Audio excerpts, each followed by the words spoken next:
কি হয়েছে? আজ কয়েক সপ্তাহ ধরে আমার চোখে ঘুম হারাম। কেন ঠাকুরপো? আমি নিজেও তো খবর পারি না। ও ঠাকুরপো, তোমার একটা কথা বলার ছিল। তোমার দাদা তো গত হয়ে গেছে না, ওনার জন্য একটা পূজার ব্যবস্থা করা আছে। তুমি একটু পুরোহিত বা কাউ মানে পুরোহিত তো বিয়ে পড়ায়, ওই মানে ঠাকুর দিয়ে একটু পাঠাইও।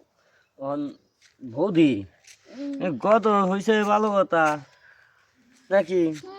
হেরে নিয়ে তো চিন্তা করে লাভ নাই, কিন্তু আমিও তো হয়ে যাবো। তুমি হয়ে যাবে মানে ঠাকুরপো, তোমার ছাড়া তো আমি বাঁচবোই না। তোমার দাদা মারা গেছে মানে তোমার দাদা গত হয়ে গেছে, তার তো কোনো সমস্যা নেই, কিন্তু তুমি তো আমার সেই জান প্রাণ সব কিছু ঠাকুর। খালি মুখ দি কইলে হবো, নিজ দিনা কইলে? ঠাকুরপো, আমি তোমাকে নিজ দিয়ে উপর দিয়ে সব দিয়েই কই ঠাকুরপো। শুধু একটা কথা বলি ঠাকুরপো, আমি তোমার বৌদি, আর আমার বৌদির কথা শুনতে হয় না ঠাকুরপো। তোমাকে বলেছিলাম রাতের বেলা আমার ঘরে একটু যেও, তুমি কিন্তু যাও নাই। এইখানে তো আমার ঘুমটা আয় নাই, এই যে চিন্তা করতেছি যখন কি ঘরে যাই, ঘরে গেলে কি হয় না হয়।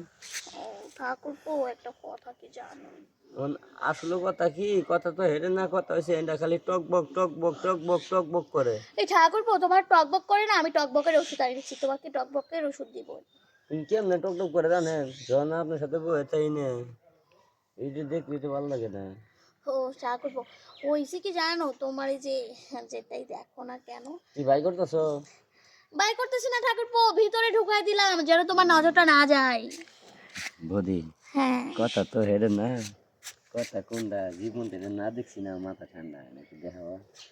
ঠাকুরপো তুমি এগুলো কি বলো না, তোমাকে আমি কি দেখাবো? হ্যাঁ লোক নাকি ভাই করো না দিই না ঠাকুরপো, যদি মানুষ দেয় না ঠাকুরপো, তুমি আমার ছেড়ে দাও ঠাকুরপো, তুমি আমার সাথে এমন করো না তো।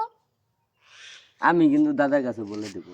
তুমি দাদার কাছে বলো আর যার কাছেই বলো, তারপরে কথা হলো কি জানো, তুমি আমার ছোট্ট ঠাকুরপো, তোমাকে আমি সেই ছোট্টবেলা থেকে আদর মানুষ করে বড় করেছি, তুমি যদি আমার সাথে এমন করো তাহলে আমার কেমন লাগে বলো? কথা তো হেরে না, কথা হয়েছে কোনটা রট লে ডাবল ডিম সিঙ্গেল কলা ঢুকাম। ও তোমার সিঙ্গেল কলা আছে, তুমি সিঙ্গেল কলা ঢুকাও, কিন্তু আমার ডবল ডিমে তুমি হাত দিতে পারবে না, বুঝছো?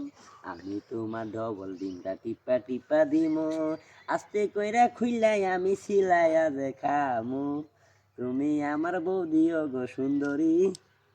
ঠাকুরপো তুমি কি যে বলো না, আমার কি লজ্জা করতেছে, তোমাকে আমি বলে বোঝাতে পারবো না। শয়তান ইবলিশের নাম নিয়ে শুরু করমু প্রথম, বেলা উস্তা খুইলাই আমি ডিম খামু যে এখন। ঠাকুরপো, তোমাকে একটা কাজ করে, তোমাকে আমি বিবাহ করাই, বিবাহ করালে তোমার বউয়ের ডবল ডিম সিঙ্গেল কলা চাষ মধু দিবা ভালা, বুঝছো? কি যে কথা শোনাইলা বৌদি গো, ও বৌদি শুই না পুতায়া যায়, এত সুন্দর মাল থুইয়াই আমি যাই মু পচা জাগায়। আরে ঠাকুরপো, ওরে তো একদম ইনটেক, তুমি পচা মালের কথা বলছো কেন? শোনা শোনা শোনা বৌদি গো, ও ও বৌদি আপেল কত সুন্দর।